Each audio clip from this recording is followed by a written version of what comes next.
Good evening students, welcome to my channel Paragon English concept. आज मैं आपको time and tense के ऊपर कुछ क्वेश्चन प्रैक्टिस कराने जा रहा हूँ और ये वो क्वेश्चन है जो प्रीवियस एग्जाम से उठाए हुए हैं। इसमें कुछ हम फिल ऑफ द ब्लैंक से क्वेश्चन कराएंगे। इसको आप टाइम एंड टेंस के अकॉर्डिंग ब्लैंक्स में भरना है। कुछ क्वेश्चन होंगे, कुछ सेंटेंसेज होंगे जिनको टाइम एंड टेंस के अकॉर्डिंग रेक्टिफिकेशन करना है, करेक्शन करना है। और कुछ क्वेश्चन होंगे जो स्लैश वाले जो आपके एग्जाम में आते हैं। ये तीन वेराइटीज़ कराने का एक ही रीज़न है कि आपको चैप्टर पे कमांड हो, आपको चैप्टर समझ में आए अच्छी तरह से। तो ये तीन वेराइटीज़ ऑफ क्वेश्चन में आपको एक्सप्लेन करने जा रहा हूँ और आपको हर क्वेश्चन का रीज़न भी एक्सप्लेन किया जाएगा कि अगर ये आंसर हो रहा है तो क्यों हो रहा है। अभी आप देख रहे हैं कि जैसा इंस्ट्रक्शन है आपके सामने कि fill in the blanks with suitable form of given verbs, यानी सब में देखो कुछ ना कुछ वर्ब दिया हुआ है, सब में कुछ ना कुछ वर्ब दिया गया है। इन वर्ब को क्या करना है, टेंस के अकॉर्डिंग सेंटेंसेस के अंदर भरना है। जैसे आपका पहला क्वेश्चन है कि we many festivals for centuries. अब देखिए ध्यान से समझिएगा, यहाँ पे फोर वर्ड यूज किया है और फोर के बाद एक वर्ड यूज किया है सेंचुरीज। तो सेंचुरीज आपका पीरियड ऑफ टाइम है, सेंचुरीज आपका पीरियड ऑफ टाइम है। एक्चुअली सेंचुरी का जब नाम होता तो पॉइंट ऑफ टाइम होता, सेंचुरी या सेंचुरीज वर्ड है तो it's a period of time. तो देखिए फोर ऑफ सिंस कहाँ यूज करते हैं, फोर ऑफ सिंस या तो प्रेजेंट परफेक्ट कॉन्टिन्यूअस टेंस में यूज करेंगे या फिर पास्ट परफेक्ट कॉन्टिन्यूअस टेंस में यूज करेंगे। बट एग्जाम में दोनों ऑप्शन एक साथ नहीं होंगे, ऑप्शन कोई एक ही होगा। ठीक है, तो आप देखो ये कह रहा है कि हम लोग सेंचुरीज से बहुत सारे फेस्टिवल मना रहे हैं, मतलब आज भी हम मना ही रहे हैं। तो आप देखो ये आपका जो लेगा वो कौन सा टेंस लेगा, पीपीसीटी लेगा। पीपीसीटी मतलब प्रेजेंट परफेक्ट कंटिन्यूअस। तो देखो वी के साथ हम क्या लिखेंगे, हैव लिखेंगे, वी हैव। और देखिए फार्मूले में बीन होता है, वी हैव बीन। और सेलिब्रेट जो वर्ड है ना उसमें आईएनजी करेंगे, फॉर्मूला यही होता है। तो ये हो जाएगा वी हैव बीन सेलिब्रेटिंग हो जाएगा, यानी आपका उसका जो फॉर्म भरेंगे तो क्या हो जाएगा, we have been celebrating many festivals for centuries. अगला क्वेश्चन है my uncle for Bombay last Saturday. देखिए ये last Saturday it's a past showing words, it's a past showing words. तो देखिए जब पास्ट शोइंग वर्ड्स है तो हमने क्या बताया था, पास्ट इंडेफिनिट। अच्छा आपके दिमाग में एक क्वेश्चन आ रहा होगा कि पास्ट परफेक्ट भी लिख सकते हैं क्या। तो मैं आपको एक चीज़ बता दूं कि पास्ट परफेक्ट टेंस का सिंगल यूज नहीं होता है, तब यूज़ करते हैं जब दो सेंटेंसेज हो और दोनों ऑलरेडी पास्ट में एक दूसरे के बाद हो चुके हों। तो ये सिंगल एक्शन है तो पास्ट परफेक्ट टेंस तो भूल ही जाइए, आई मीन पास्ट इंडेफिनिट लेगा। तो देखिए इसका लीव का जो आपका सेकेंड फॉर्म होगा वो क्या हो जाएगा, लेफ्ट हो जाएगा। यानी आपका जो करेक्शन हो जाएगा कि my uncle left for Bombay last Saturday. देखिए जब भी कोई क्वेश्चन देगा तो क्लू वर्ड के साथ देगा, क्योंकि क्वेश्चन किसी थर्ड पर्सन का है तो हम कैसे डिसाइड करेंगे कौन सा होगा, तो ये क्लू वर्ड से ही हम डिसाइड कर सकते हैं। चलिए अगला क्वेश्चन देखते हैं, सी द मूवी येट। देखिए यहाँ पे एक क्लू वर्ड्स है, इस वर्ड्स का यूज पीपीटी में होता है, I mean present perfect tense में होता है। हमने लिखवाया भी था और साथ में हमने ये भी बताया था कि sentence should be negative, PPT plus negative. देखिए नॉट से दिया हुआ है, नेगेटिव में ही दिया हुआ है। अब देखो इसके साथ हैज और हैव में से क्या होगा, हैज हो जाएगा। और हैज के साथ हम नॉट तो यूज करेंगे क्योंकि सेंटेंस नेगेटिव में यूज होगा। और देखिए एस डबल ई इसका जो थर्ड फॉर्म हो जाएगा वो सीन हो जाएगा, यानी ये हो जाएगा she has not seen the movie yet. तो देखिए यहाँ पे क्लू वर्ड दिया हुआ है, तो बिना क्लू वर्ड का कोई क्वेश्चन एग्जाम में टाइम एंड टेंशन नहीं होगा। अगला है the soup will taste better, अच्छा लगेगा इफ़ इट मोर सॉल्ट। इस चीज़ को समझने की कोशिश कीजिएगा। ये जो प्रॉब्लम है ये प्रेजेंट, ये जो क्वेश्चन है ये ओपन कंडीशनल सेंटेंस का है, यानी उसमें हमने एक चीज़ बताया था कि एक साथ दो future indefinite tenses are not used. जब भी ऐसा क्वेश्चन अगर आता है तो हमने एक चीज़ बताया था कि जिस सेंटेंस के साथ कंजंक्शन लगा होगा वो पीआईटी में कन्वर्ट हो जाएगा। तो ध्यान से देखिए, ये आपका एफआईटी ऑलरेडी लिखा हुआ है, फ्यूचर में दे दिया है। देखिए कंजंक्शन यही है ना, इफ़, तो अगला पीआईटी होगा। अब देखिए पीआईटी में क्या है कि ये नॉर्मल कोई वर्ब नहीं दिया हुआ है, जैसे यहाँ पे हैव दिया हुआ है। तो हैव को जब हम प्रेजेंट में यूज़ करेंगे तो हैव के दो फॉर्म होते हैं, या तो हैज होगा या फिर हैव होगा। और जब सेकेंड फॉर्म यूज़ करेंगे तो हैड होगा, V3 होगा, वो हैड होगा। तो इट के साथ देखो हैव तो लेगा नहीं, तो ये हो जाएगा हैज हो जाएगा। या in the soup will taste better if it has more salt. तो देखिए क्लूवर्ड्स के साथ क्वेश्चन दिया हुआ है।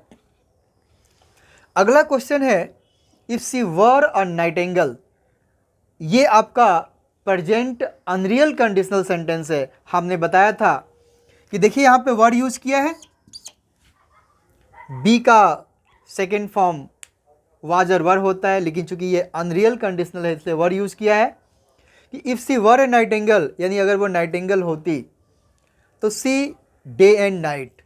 अब देखो यहाँ पे विल का सेकेंड फॉर्म हो सकता है, कैन का सेकेंड फॉर्म हो सकता है, मे का सेकेंड फॉर्म हो सकता है, उसके बाद सिंग आपका फर्स्ट फॉर्म आएगा। बट एग्जाम में तीनों ऑप्शन एक साथ नहीं आएंगे। और हमने एक चीज़ बताया था कि जहाँ तीनों ऑप्शन दिए गए हैं वहाँ पे विल का सेकेंड फॉर्म यूज़ करते हैं। बाकी किसी एक ऑप्शन को देखिएगा, फिल अप द ब्लैंक्स दिया हुआ है। तो मान लीजिए अगर तीनों में से एक तो होगा ही होगा, लेकिन अगर आपको कहीं लगता है कि तीनों ऑप्शन दिया गया है तो विल का सेकेंड फॉर्म होगा। ठीक है, तो यहाँ पे क्या हो जाएगा, वुड सिंग हो जाएगा। आप कुड सिंग भी यूज़ कर सकते हैं और आप माइट सिंग भी यूज़ कर सकते हैं। लेकिन अगर तीनों ऑप्शन दिए गए हैं तो फिर हम इसको प्रेफर करेंगे। यहाँ इनमें से कोई एक लिखेंगे तो आपको मार्क्स मिलेगा। He walks as if the earth to him. अब देखिए यहाँ पर एक चीज़ याद रखिएगा कि कहीं भी एज इफ और एज दो हो, कहीं भी एज इफ हो या एज दो हो, इसके बाद वर्ब की सेकेंड फॉर्म होगी। कहीं भी अगर एज इफ या एज दो दिया गया है तो उसके बाद हम वर्ब की क्या करेंगे, सेकेंड फॉर्म यूज करेंगे। और अगर कोई बी वर्ब अगर दिया होगा ना, अगर कोई बी वर्ब दिया है तो फिर हम वर्ड यूज करते हैं। तो देखिए यहाँ पर बी वर्ब नहीं दिया हुआ है, ठीक है। तो he walks as if the earth, अब इसका सेकेंड फॉर्म क्या हो जाएगा, बिलोंग्ड। यानी एज इफ और एज दो के बाद कोई भी प्रिंसिपल वर्ब आएगा तो सेकेंड फॉर्म कर देना है, और अगर बी वर्ब आएगा तो वर्ड यूज करना है। तो यहाँ बी वर्ब तो दिख नहीं रहा है, ये प्रिंसिपल वर्ब है तो इसको V2 कर देंगे और सेंटेंस करेक्शन ले लेगा। अगला क्वेश्चन है कि this telephone number not exist. देखिए हमने टाइम एंड टेंस के लास्ट वीडियो में कुछ वर्ड की लिस्टिंग कराई थी कि कुछ ऐसे वर्ड्स हैं जिनके साथ ING का यूज़ नहीं होता है, तो एग्जिस्ट ING नहीं लेता है। देखिए जब हम किसी को फ़ोन करते हैं और मान लो वो नंबर यूज़ में नहीं है तो अक्सर एक आवाज़ आती है कि this telephone does not exist. अब ये कभी नहीं बोलता है कि this telephone is not existing, वो आपका ग्रामेटिकली गलत होगा। तो देखिए उसी तरह यहाँ एग्जिस्ट के साथ ING नहीं होगा। अब देखिए टेलीफोन नंबर है और चूंकि सेंटेंस नेगेटिव है तो ING नहीं होगा तो PIT में यूज होगा। PIT में नेगेटिव बनाएंगे तो डू और डज यूज़ करेंगे। नंबर सिंगुलर है तो डज होगा, नॉट तो यूज़ करेंगे, और डू नॉट और डज नॉट के बाद वर्ब फर्स्ट फॉर्म में आ जाती है। यानी आपका करेक्शन हो जाएगा this telephone number does not exist. अगला क्वेश्चन है, it is high time we our house old house. देखिए हमने पास्ट इंडेफिनिट में एक चीज़ पढ़ाया था कि it is time, it is high time, it is about time, it is opportunity और इट इज़ ग्रेट अपॉर्चुनिटी। जब भी अगर पास्ट सेंटेंसेज आ जाए तो नॉर्मली हम पास्ट इंडेफिनिट यूज़ करते हैं। तो यहाँ पे रिनोवेट का सेकेंड फॉर्म हो जाएगा, ये हो जाएगा आपका रिनोवेटेड, क्योंकि हमने 5 सेंटेंसेज आपको लिखवाए थे, इसके बाद सेकेंड फॉर्म होगा। देखिए इसी को जब पेपर में देगा ना तो शुड रिनोवेट कर देगा, दैट इज़ रॉन्ग। इसी को कह देगा should have renovated, that is wrong. या इसी को कह देगा वी रिनोवेट, वो भी आपका गलत है। ओनली अगर होगा तो क्या होगा, सेकेंड फॉर्म। अब देखिए अगला क्वेश्चन है, ये बहुत बार एग्जाम में पूछा भी गया है कि 2 and 2 डैश 4। देखिए यहाँ पे मेक वर्ड दिया है। देखिए 2 and 2 लिखा हुआ है तो एक नंबर तो आपका ये है और एक नंबर आपका ये है, तो 2 and 2 ये आपका हो गया प्लुरल, तो यहाँ पर क्या हो जाएगा, मेक हो जाएगा। क्या यूज़ करेंगे हम, ये यूनिवर्सल फैक्ट है, 2 और 2 मिलाते हैं तो कितने बनते हैं, 4 बनते हैं। देखिए जब 2 डिजिट मिलकर ना तीसरे डिजिट को बनाते हैं और जो उनसे बिल्कुल डिफरेंट होता है तो वहाँ पे वर्ब आपका प्लुरल यूज होता है। यानी 2 and 2 मेक 4 होगा, मेक्स नहीं होगा। ये पेपर में बहुत बार पूछा हुआ है। बाय नेक्स्ट मार्च, देखिए ये क्लू वर्ड्स है। Next March is the point of time.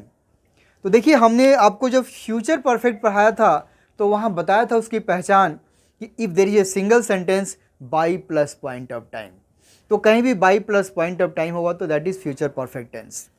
तो देखिए यहाँ पे by plus point of time है तो यहाँ पर क्या आ जाएगा, ये कंप्लीट वर्ड दिया हुआ है। क्या दिया हुआ है, कंप्लीट दिया हुआ है।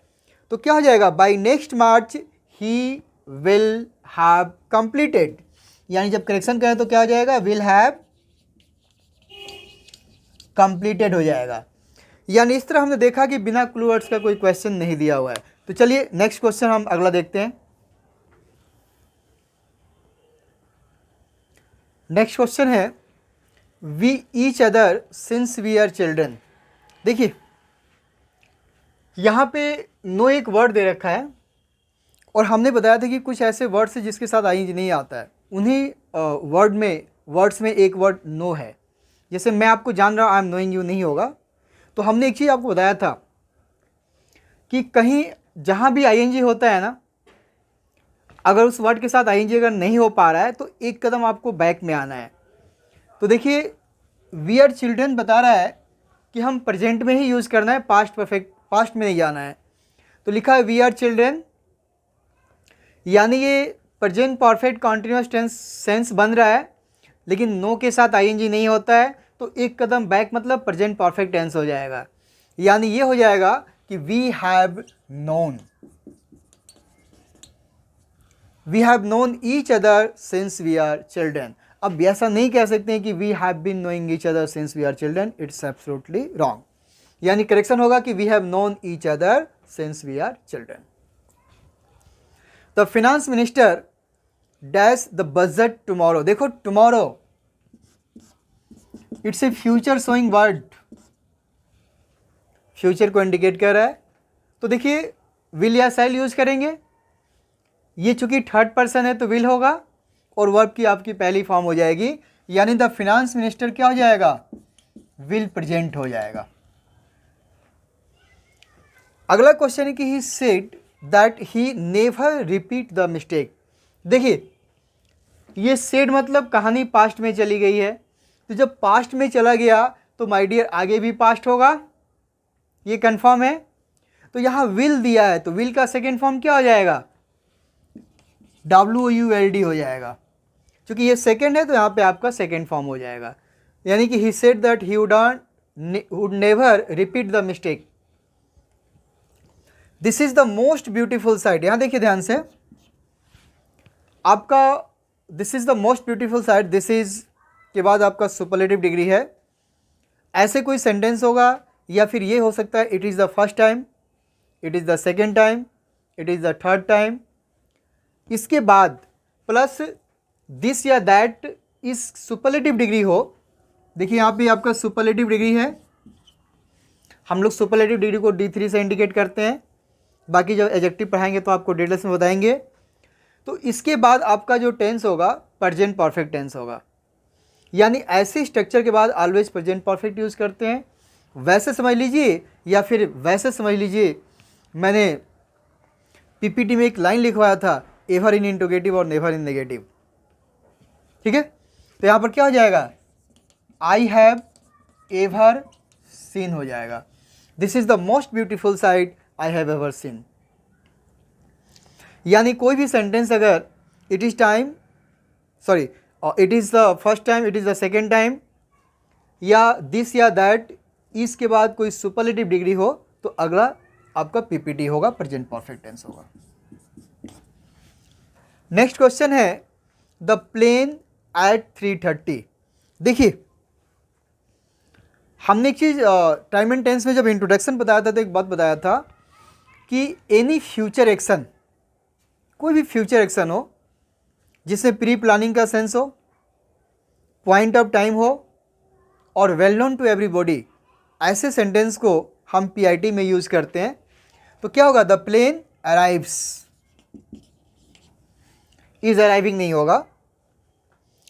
आई wish I the richest person in the world. देखिए आई विश के बाद अगला जो सेंटेंस होगा, जैसे एज इफ और एज दो के साथ बताया था कि नॉर्मल कोई वर्ब होगा तो हम सेकेंड फॉर्म यूज़ करते हैं, अगर बी होगा तो वर यूज़ करते हैं। ठीक, यहाँ भी इमेजिनेशन है, बी दिया है तो बी का सेकेंड देखो वाज और वर दोनों होता है, लेकिन यहाँ इमेजिनेशन का सेंस है तो हमेशा हम वर यूज़ करेंगे। तो यहाँ पर क्या हो जाएगा, आई wish I were the richest person in the world. Imagination कह रहा है कि मैं दुनिया का सबसे अमीर आदमी होता। The milkman absent since last Friday. बहुत अच्छा क्वेश्चन है, पूछा हुआ क्वेश्चन है। देखिए सिंस के बाद पॉइंट ऑफ टाइम दिया हुआ है, तो जब सिंस के बाद पॉइंट ऑफ टाइम दिया हुआ है तो ये तो जान की जाएगी फॉर और सिंस जब आता है तो कोई प्रेजेंट परफेक्ट कॉन्टिन्यूस टेंस होगा या फिर पास्ट परफेक्ट कॉन्टिन्यूस। लेकिन कंडीशन ये है माय डियर कि बी के साथ आईएनजी नहीं होता है। तो अब हम ऐसा नहीं कर सकते हैं कि the milkman has been being, वो आपका ग्रामेटिकली गलत होगा।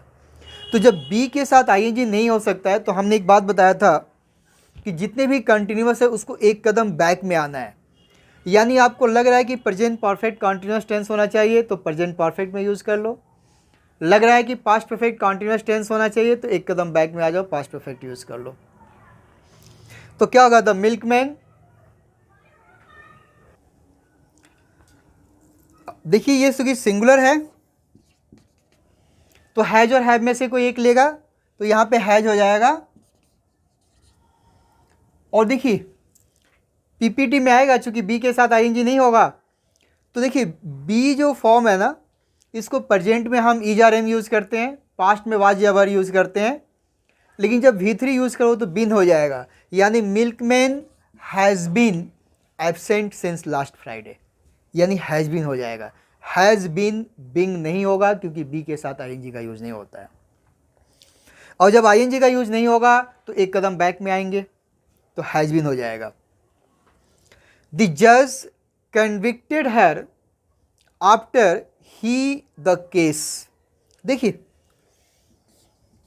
हमने पास्ट परफेक्ट टेंस पढ़ाया था, उससे बताया था कि बिफोर एंड आफ्टर यूज़ करते हैं।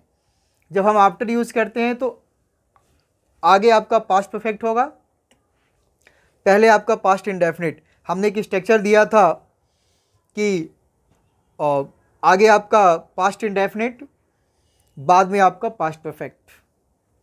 तो यहाँ पर क्या हो जाएगा, द जज convicted her after he had, और हियर का थर्ड फॉर्म क्या हो जाएगा, हर्ड द केस। लेकिन यही अगर बिफोर होता है ना तो पास्ट परफेक्ट स्टार्टिंग में आता है। When I went there Charles a game of chess. देखिए हमने पास्ट कंटिन्यूअस बताया था, उसमें एक बात बताया था कि व्हेन देन और वाइल जब भी हो तो पास्ट कंटिन्यूअस यूज़ करेंगे। तो सेम क्वेश्चन वही है कि जब मैं वहाँ गया तो चार्ल्स क्या कह रहा था, गेम ऑफ चेस खेल रहा था, यानी ये हो जाएगा वाज प्लेइंग। देखिए ये पर्सन का नाम है इसलिए वाज ही होगा, वर नहीं होगा। By May next year I in this college for 20 years. देखिए this is by point of time और 4 के बाद period of time. It is the case of future perfect continuous tense, क्योंकि उसने बताया था आपको कि by plus point of time और साथ में 4 या फ्रॉम प्लस टाइम होगा, 4 पीरियड ऑफ टाइम के साथ। और फ्यूचर परफेक्ट कॉन्टिन्यूअस टेंस में सिंस नहीं फ्रॉम यूज होता है। तो चूंकि ये पीरियड ऑफ टाइम है तो हम फॉर ही यूज़ किया है, एब्सोल्युटली करेक्ट है। यहाँ बाई के बाद पॉइंट ऑफ टाइम दिया हुआ है तो ये फ्यूचर परफेक्ट कॉन्टिन्यूअस हो जाएगा। तो बाई मे नेक्स्ट ईयर आई के साथ क्या होगा, सेल हो जाएगा, हैव हो जाएगा, उसके बाद बीन तो लिखेंगे और वर्क में आईएनजी हो जाएगा, यानी ये हो जाएगा I shall have been working in this college for 20 years. तो ये हमने 20 आपके फिल अप द ब्लैंक से क्वेश्चन कराए हैं। अब मैं 20 सेंटेंसेस दूंगा, उसे आपको टेंस के अकॉर्डिंग करेक्शन करना है।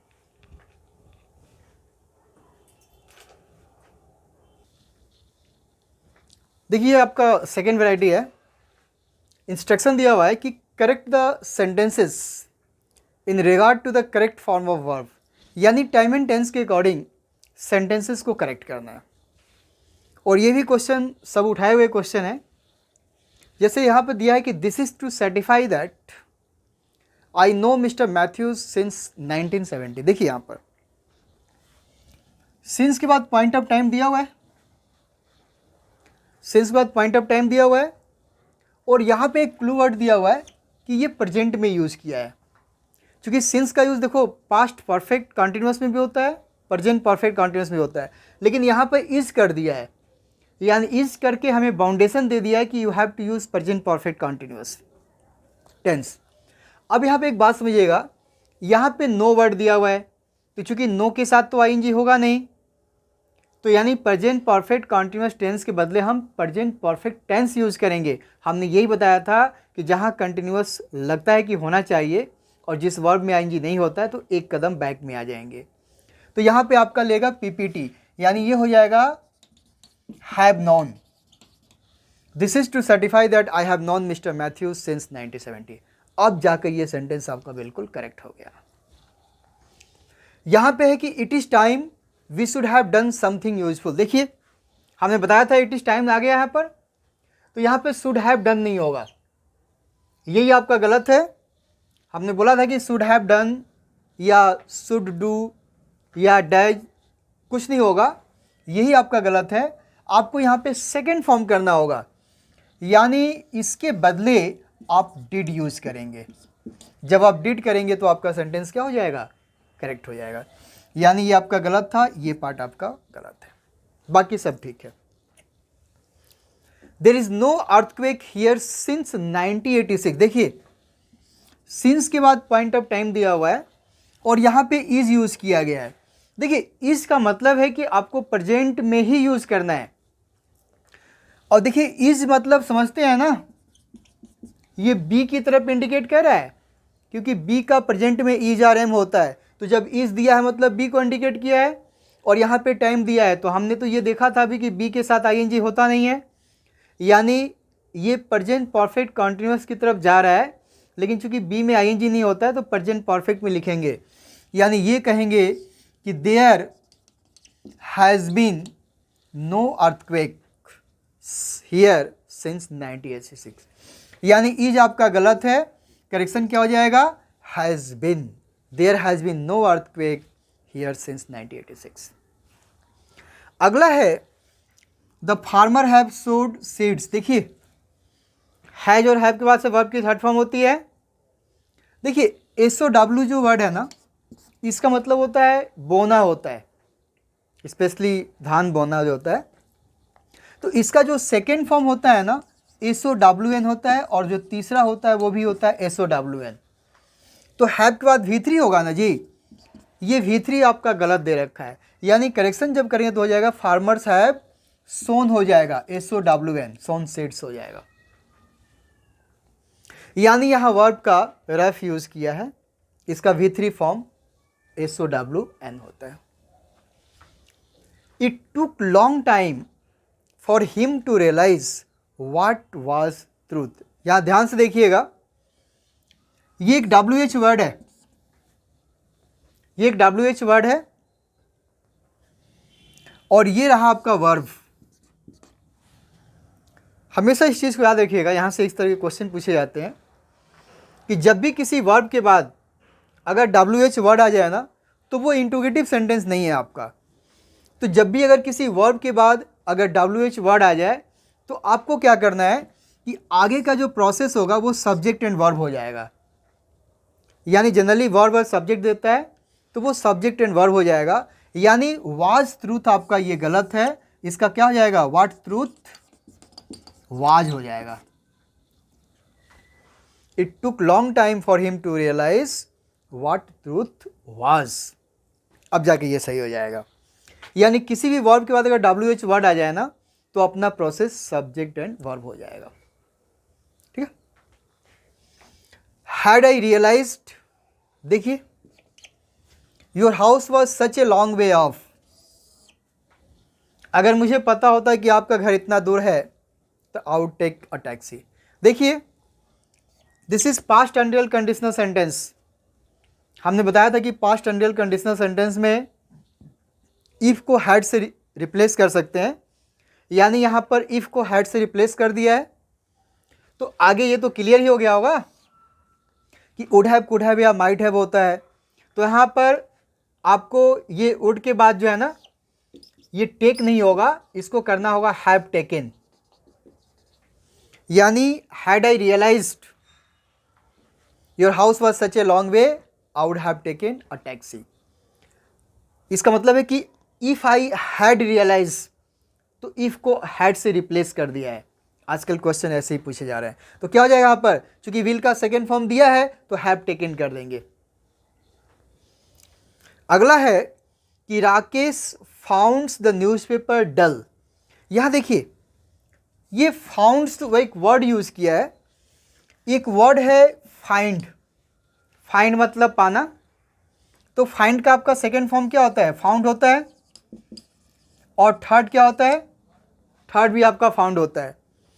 तो देखो कह रहा है कि राकेश ने न्यूज़पेपर को डल पाया, मतलब इंटरेस्टिंग नहीं पाया। तो पाने का सेंस है दैट इज फाइंड ना, तो फाइंड का सेकेंड फॉर्म क्या हो गया, फाउंड हो गया। अब देखो ये फाउंड के साथ एस लगा दिया, हालांकि फाउंड भी एक वर्ड है, इसी से बना है फाउंडर, किसी चीज़ की स्थापना करना, लेकिन वैसा कोई सेंस नहीं आ रहा है। तो एक्चुअली ये एस अननेसेसरी यूज़ किया है, इस एस को हटा दीजिए, आपका सेंटेंस ठीक हो जाएगा। यानी ये हो जाएगा कि Rakesh found the newspaper dull. The little boy is waiting for his turn since a long time. देखिए यहाँ ध्यान से, पहली बात तो यहाँ पे लॉन्ग टाइम एक वर्ड यूज़ किया है और लॉन्ग टाइम के लिए हम सिंस नहीं फॉर यूज़ करते हैं। तो एक तो ये गलत है, यहाँ पे आपका फॉर हो जाएगा।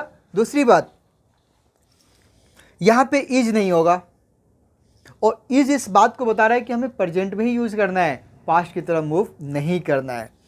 तो अब जब बनाएंगे तो क्या होगा, लिटिल बॉय ये गलत है, हैज हो जाएगा, बीन हो जाएगा।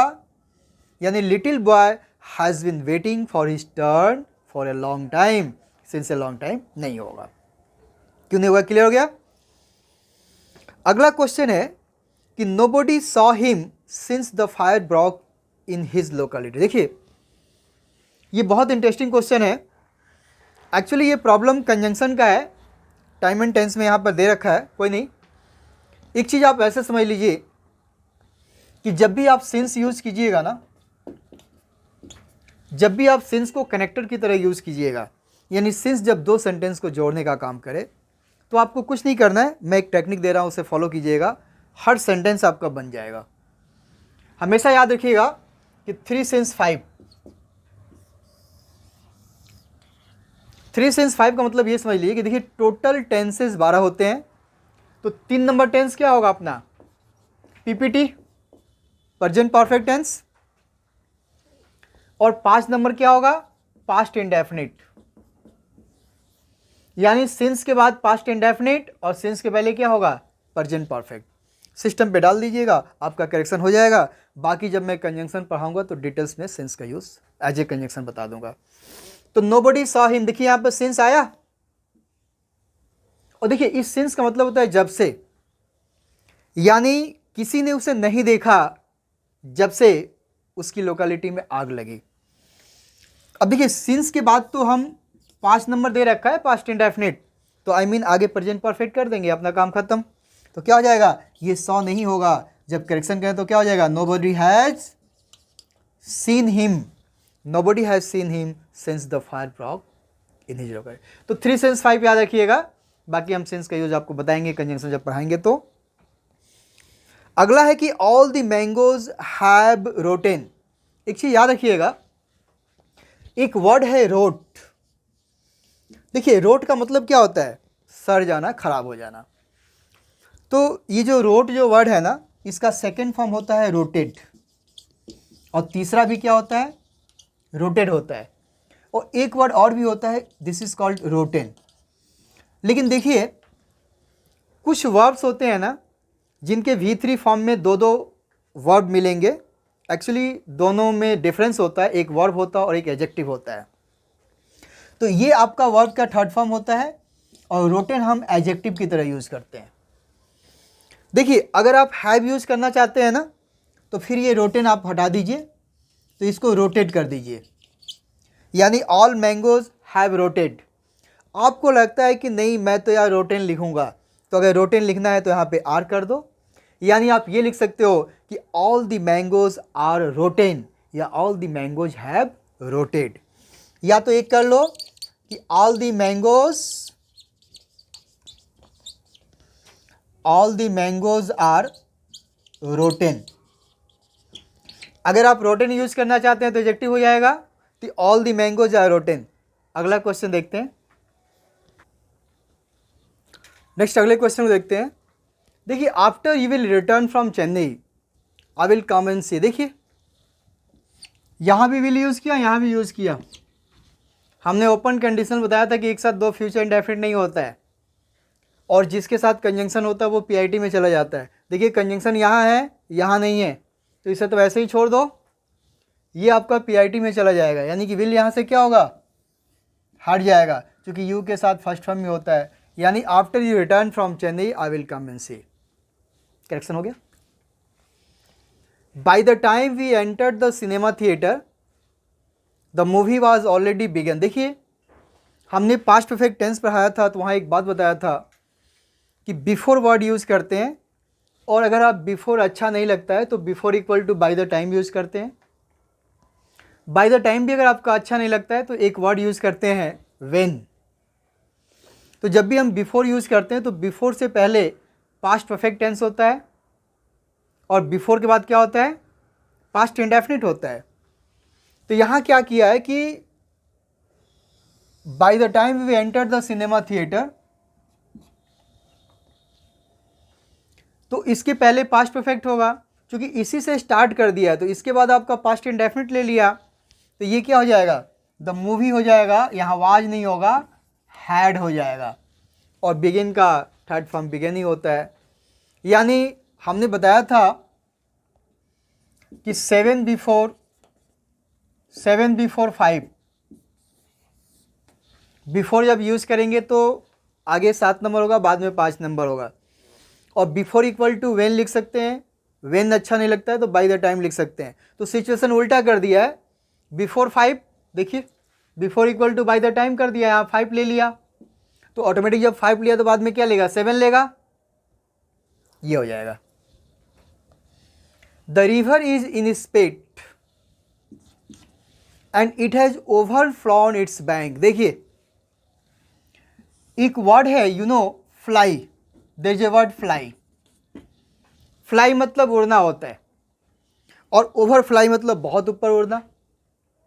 तो फ्लाई का आपका सेकेंड फॉर्म क्या होता है, फ्ल्यू, और थर्ड क्या होगा, फ्लोन। तो एक बात बताइए, पानी उड़ेगा नहीं ना, पानी ओवरफ्लो हो सकता है।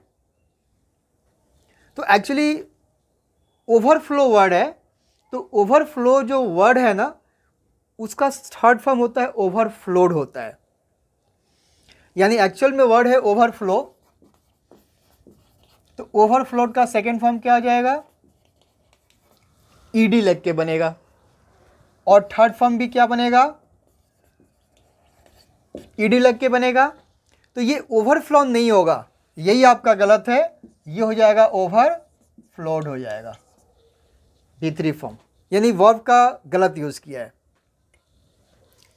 देखिए had anybody ever told you that you are beautiful, देखिए हमने जब पीपीटी पढ़ाया था तो एक बात बताया था कि एवर इन इंटरोगेटिव और never in negative.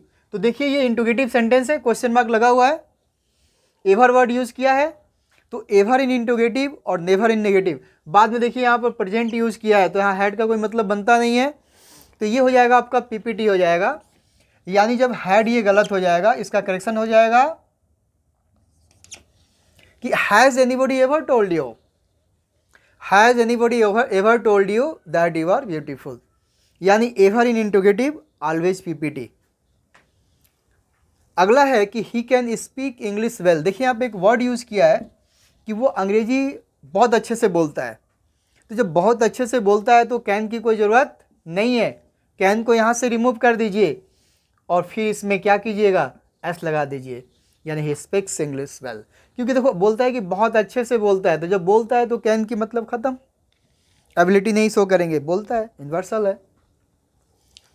If he will get an opportunity he will attend the seminar, देखिए ये फ्यूचर इंडेफिनिट यूज़ किया है, ये भी फ्यूचर इंडेफिनिट यूज़ किया है, एक साथ दोनों नहीं होंगे, कंजंक्शन यहाँ लगा हुआ है, तो जिसके साथ लगा है वो पीआईटी में कन्वर्ट हो जाएगा, यानी ये आपका गलत है, और इसको करेक्शन क्या हो जाएगा, if he gets an opportunity, PIT, अगला आपका एफआईटी। यहाँ दिया है कि if I was him I wouldn't accept this proposal, देखिए ये प्रेजेंट अनरियल कंडीशनल सेंटेंस का सेंटेंस है। हमने बताया था कि जब कोई वी वर्ब आता है तो हम वाज नहीं यूज़ करते हैं, उसको हम वर यूज़ करते हैं। और एक चीज़ और साथ में बताया था कि अगर वर के बाद कोई भी प्रोनाउन आ जाए ना, तो प्रोनाउन ऑब्जेक्टिव केस में नहीं होगा, ऑलवेज नॉमिनेटिव केस में होगा, यानी हिम भी गलत है, यहाँ पे हो जाएगा ही। इफ़ आई वर ही, यानी अगर मैं उसकी जगह होता, I wouldn't accept this proposal, तो मैं इस प्रस्ताव को एक्सेप्ट नहीं करता। अगला क्वेश्चन है कि this custom has come down from times immemorial, देखिए एक वर्ड है टाइम इमेमोरियल, वर्ड हमने बताया था, देखिए एक्चुअली टाइम्स नहीं होता है, this word is time, time immemorial होता है, और इसके साथ देखो actually this is a point of time, तो इसके साथ फॉर नहीं, हम क्या यूज़ करते हैं, सिंस यूज़ करते हैं, तो यहाँ फॉर नहीं होगा, क्या हो जाएगा, सिंस हो जाएगा। और टाइम वर्ड होता है, टाइम इमेमोरियल, टाइम्स नहीं होता है, तो इसमें का एस हटाना है और फॉर के बदले सिंस यहाँ लगाना है, सेंटेंस इज फाइन। देखिए what does it matter most is the quality of goods that we require, देखिए यहाँ पर यूज़ किया है, ये आपका वर्ब है, तो जब ये आपका वर्ब है तो ऑटोमेटिक इसके पहले सब्जेक्ट होगा, तो देखिए जब सब्जेक्ट बनाएंगे तो कहा WH वर्ड तो रहेगा ही रहेगा। अब डज इट मैटर जो है ना पूरा यहाँ से हटेगा, और चूंकि ये प्रेजेंट को इंडिकेट कर रहा है तो ये हो जाएगा व्हाट मैटर्स, ये हो जाएगा कि what matters most is the quality of goods that we require. Actually this is the noun clause, subject of the verb. तो एक दिन मैं क्लॉज आपको डिस्कस करूंगा जब क्लॉज चैप्टर पे जाऊंगा, तो फिलहाल ये आप समझ लो कि किसी वर्ब से पहले अगर कोई WH वर्ड आ रहा है ना तो उसका सब्जेक्ट एंड वर्ब हो जाता है। तो व्हाट मैटर्स मोस्ट, चूँकि प्रेजेंट में यूज़ किया तो हम प्रेजेंट में ही रियलाइज करेंगे, तो what matters most is the quality of goods that we require. The instructions clearly indicate that each option is having two option, देखिए यहां is having नहीं होगा,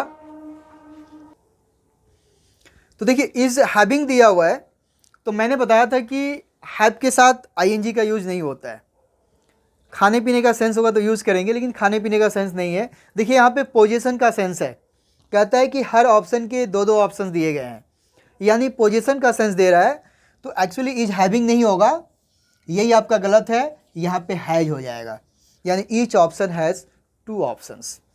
इस तरह हमने 40 क्वेश्चन कराया। 10 क्वेश्चन में और आपको प्रैक्टिस कराने जा रहा हूँ, जो स्लैश वाले क्वेश्चन है आप उसे देखिए।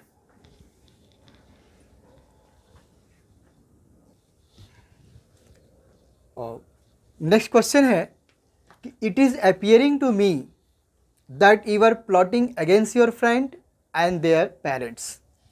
देखिए आपका ये बी ए पार्ट है, ये बी है, ये सी और आपका डी नो एरर है। तो it is appearing to me, देखिए अपियर के साथ आईएनजी नहीं होता है, तो एक्चुअली इट इज़ अपियरिंग आपका गलत है।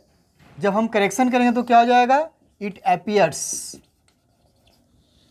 हम ऐसा नहीं कह सकते हैं कि he is appearing to be sad, he appears to be sad, यानी अपियर के साथ सिम के साथ आईएनजी का यूज़ नहीं होता है। तो आपका फर्स्ट पार्ट गलत है, करेक्शन ये होगा, he appears to me that you are plotting against your friend and their parents. अगला क्वेश्चन है, देखिए लास्ट ईयर मतलब पास्ट की बात हो रही है। देयर वाज फ्लड, बहुत अच्छी बात है। रिवर वाज ओवरफ्लोइंग, नदी ओवरफ्लो हो रही है। एंड एवरीवन रन, रन कैसे होगा, फ्लड पिछले साल आया था, नदी पिछले साल ओवरफ्लो हो रही थी, तो लोग इस साल थोड़ा भागेंगे, पिछले साल ही भाग रहे थे। तो 2 चीज़ हो सकता है, या तो रन को रैन कर दीजिए, या तो एवरीवन वाज रनिंग, यानी यही आपका गलत है, सी पार्ट गलत है।